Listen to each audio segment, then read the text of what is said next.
My lifelong love affair with video games started early, and in fact, it was hereditary. I was born in Phoenix, Arizona in late 1983 to two young parents, both of whom loved video games. Before I was born, my dad worked as an arcade machine tech at Golf and Stuff. Yeah, that Golf and Stuff. But not that Golf and Stuff, this Golf and Stuff. So he was already a video game nerd, but a cool one that raced motorcycles and worked at the rad mini golf and arcade right next to the big shopping mall in the area. He had the hookup. Free video games, he got to work on the video games, and he hooked up his friends when they came out. So he was already hardcore into gaming when I came around, and there was no way I was not also going to be a hardcore video game nerd. My mom spent her days in high school dominating the Miss Pac Man and Galaga cabinets at the Italian place she would always hang out in with her friends in high school. Usually at lunch, but knowing my mom, probably during class too. Funny story, well into my childhood, she brought me back to that restaurant once, and not only did the owners remember her, but they still had the same arcade cabinets along the back wall. She sat me down and then proceeded to put on an absolute clinic on Miss Pac Man. But my earliest memories of playing video games are actually with my dad at a donut shop near our first house. Rainbow Donuts on Thomas Road in Phoenix, Arizona. You can still find it on Google Maps, actually. 40 years later, it's still there. Anyways, my dad always had Saturdays off, and sometimes he'd take me around the corner to get donuts for the family. Inside, there was a Donkey Kong arcade cabinet, and he'd hold me with one arm and hold the donuts with the other, and somehow also feed quarters into the cabinet so that I could fumble around with the joystick and just kill Mario a bunch of times. Then we'd go home, and little toddler DT would announce to mom that I played a video game, and dad would tell her off the side, oh, and he did very well, too. Now, the NES arrived in the United States in September of 1986, allegedly, but I was only 2 years old and about to turn three.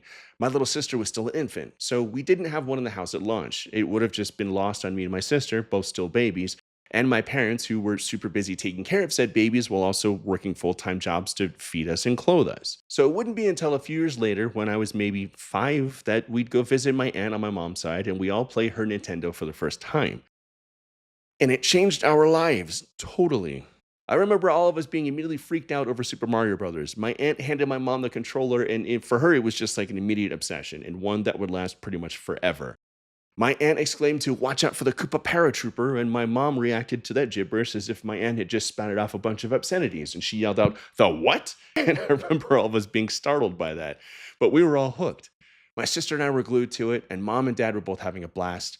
It was just a foregone conclusion at that point that we were going to get an NES and soon. And that is exactly what happened. One day in 1988, the parents brought home the Nintendo Entertainment System Action Set. That was the one that came with the console, the controllers, the Zapper light gun, and the dual cartridge with Super Mario Bros. And Duck Hunt. And I still have that very same NES. It's a bit yellowed and it takes some love and care to get it to read some of the cartridges, but this is it. The very first game console my family ever owned, and one that would provide years of adventures and bonding and just create lifelong infatuations and passions for gaming for all of us. Fun tidbit. The second game we ever owned was not one for us kids. No, my dad actually bought one for himself. And it was Excitebike. And I remember dad coming home from work one night and pulling it out of the bag, and I remember being really disappointed and thinking, a racing game? That's boring. Me, of course, being 5 years old and completely unaware that Excitebike actually freaking rules. But dad worked really hard to provide for us, so he deserved a Nintendo game all to himself, and we gave him a pass on that one. Just goes to show you how much my parents loved gaming.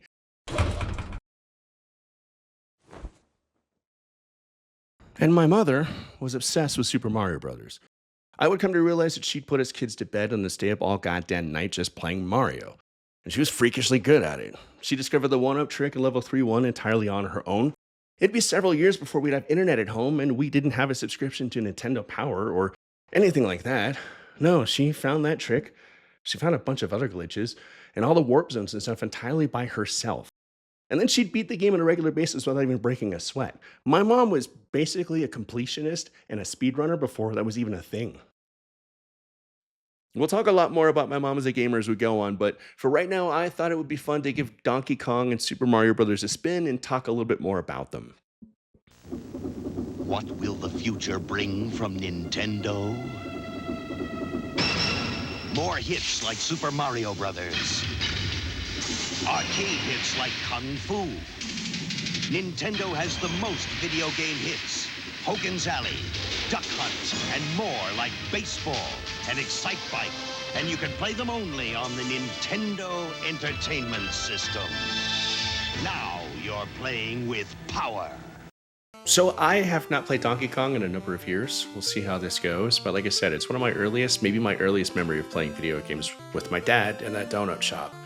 The story of Donkey Kong is interesting in that Nintendo had shifted its focus to arcade cabinets and they'd put out a game called Radar Scope that was doing really, really badly. And it was actually putting Nintendo of America in really bad shape. So the president of Nintendo of America, who was the son-in-law of the president of Nintendo in Japan, called up his dad-in-law and said, "Hey, this isn't working. We need a new game and we need one really, really quickly." So they didn't have anybody to work on a brand new arcade cabinet game.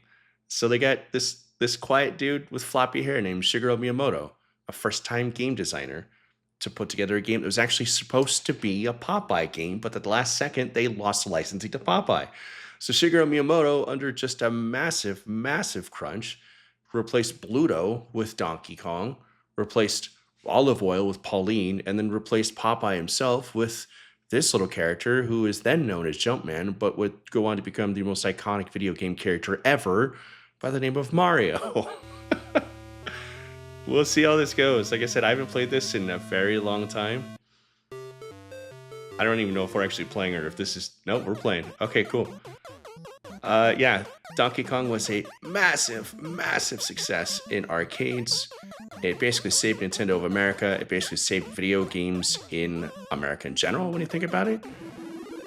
And...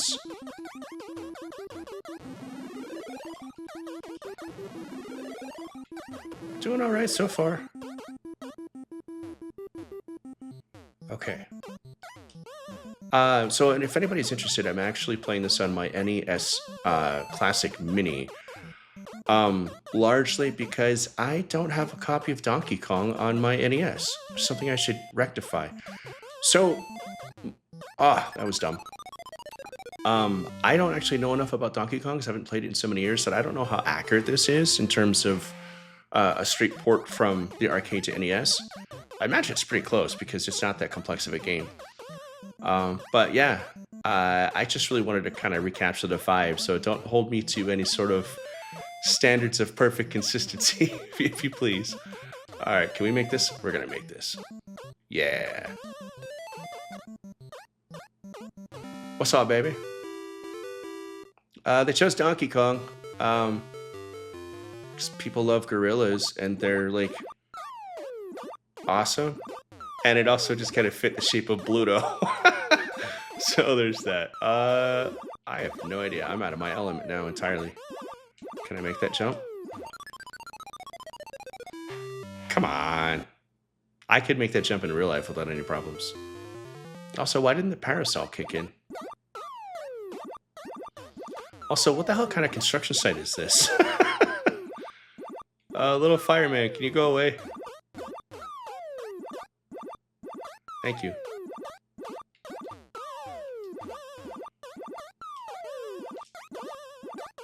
Rad. I think we're gonna make it. Yup.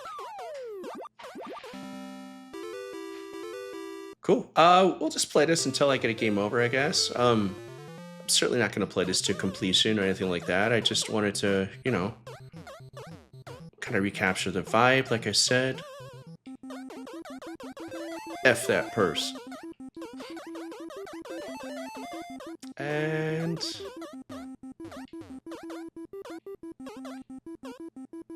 gonna have to wait it out.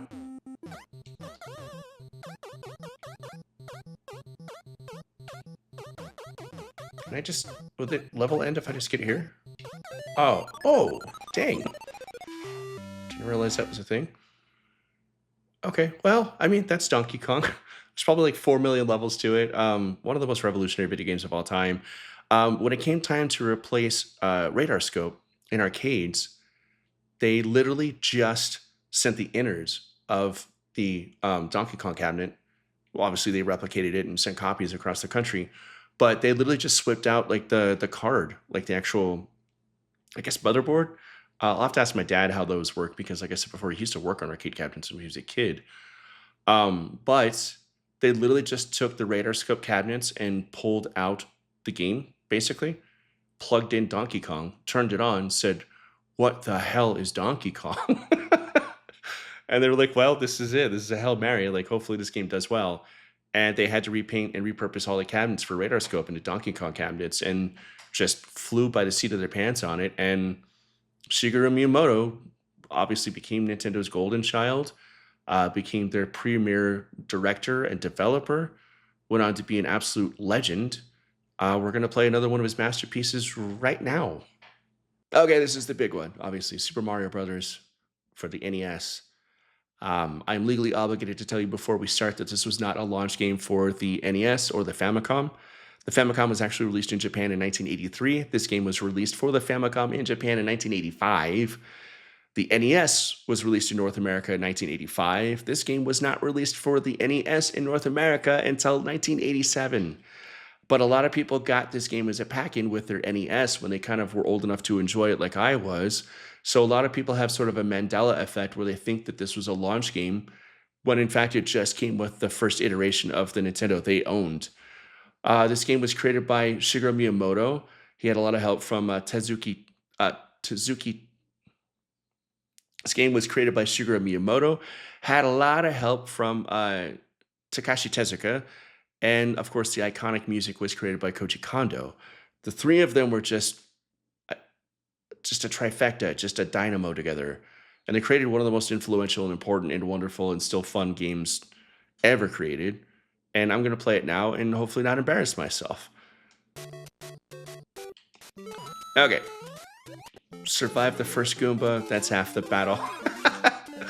Oh, okay. I do revisit this game every once in a while, but it has been a number of years and I'm a bit rusty. Okay, I remember that was a warp pipe, so that's good. This game really kind of blew people away because it looks and feels and plays different than even console games that came before it. Not least of which is because Mario himself is actually made up of multiple sprites. He's not just one singular sprite moving across the screen, he's multiple sprites, which allowed them to animate him more fluidly and give him more locomotion. So controlling Mario just felt wildly different from any NES games that people have played prior. And obviously, people who were still into arcade games at that time were just blown away too. I know there's a Starman here, but there's a glitch right here that my mom used to do, and it used to freak us out as kids, and I'm gonna try and do it. We'll see what happens. Just hit that square block. That was entirely fucking muscle memory. Oh my goodness. Sorry for cursing. We're gonna take the warp point. Why not? I'm not gonna say we're gonna beat this game. Probably won't be able to, honestly, because I'm rusty. But we'll play until I either beat it, until I get a game over, the latter of which is more likely to happen, honestly.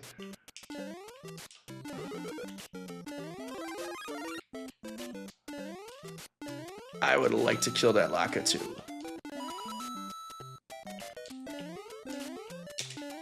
What up?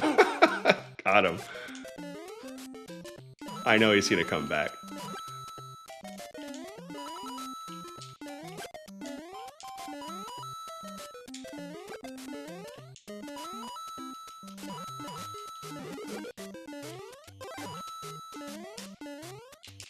Thought I made you dead.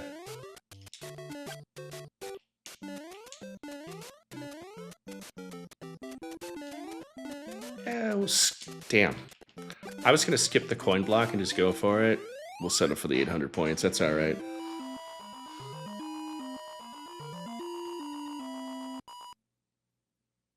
I haven't hit the firework thing yet. You have to hit the pull at just the right time on the clock. It's got to end in like 3 or 5.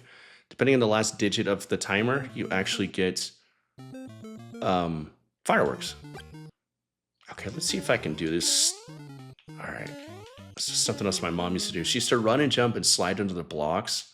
Freak us out. I don't think I can do it, man. Oh, almost. Yeah, styling. So dumb. It's just, for the longest time, we had this and Excitebike. So, like, so many hours were put into this by my entire family. Not least of which my mom, obviously, just finding every goddamn nook and cranny of this thing. Okay, now I know there's a secret here. We're going to try and not mess it up. Give ourselves a little bit of space. Okay. Okay. Okay. Okay, I can just jump right over. Come on. There we go. Got it.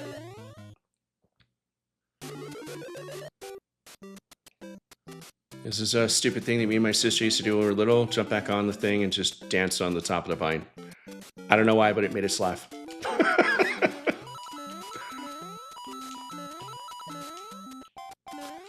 All right, we're on to World 8.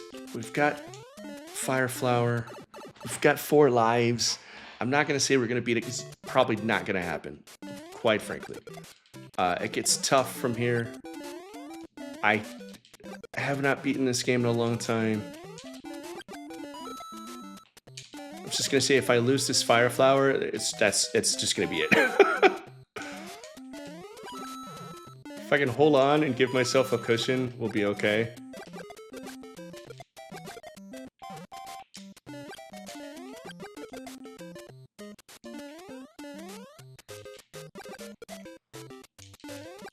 Oh, nope.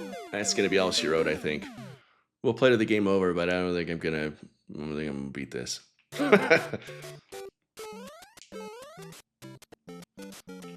Here's a question for the comments down below. Is this right here? Is this Mario's natural form? Is he a short king? Or is the mushroom version when he grabs a power-up mushroom? Oh, we got an extra life. It's just gonna prolong our misery. Is this his natural form, or is the power-up mushroom his form, like his natural form? Some people are inclined to believe that this is his natural form. I have always seen him in like art and stuff as like the powered-up form. I guess because he's Super Mario. I know there's a Starman here. Come on, there we go. So leave a comment down below.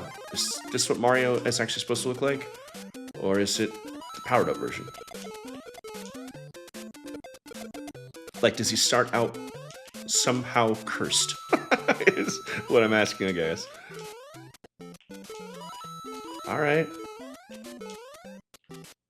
Okay. Oh, this is terrifying.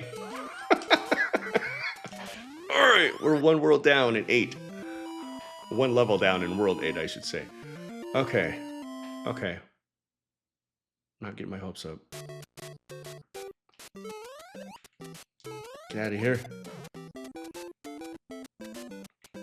Just nice of that other Koopa Troopa to just kill itself. Oh, come on. Really?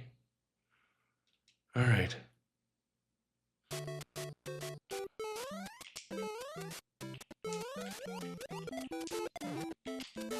Yes, cool. Okay, mushroom.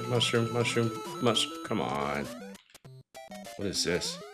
We can jump. Do we even want the 1-up? Do we want to keep going? If it shows up, it shows up. I think we just lost it. I don't think it's gonna show up, but that's okay. Whew. I'm not gonna lie, my palms are sweaty right now.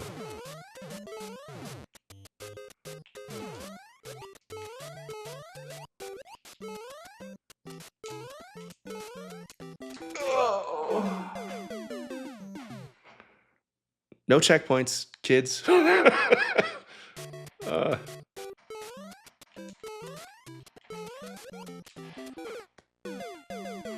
No skill either. Okay, 1 last life.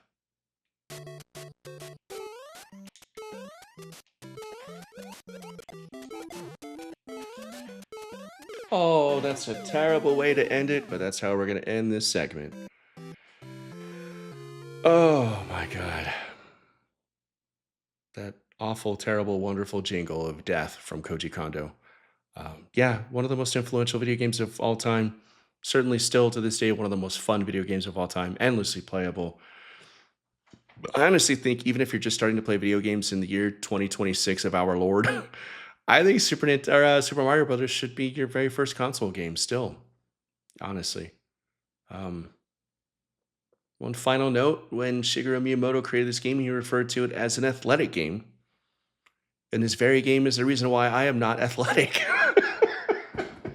In the next episode, we'll get into just how much Nintendo permeated my childhood and that of every child in America, how it pretty much took over pop culture in the late 1980s and early 90s, and what it was like being a kid during that absolute revolution of entertainment.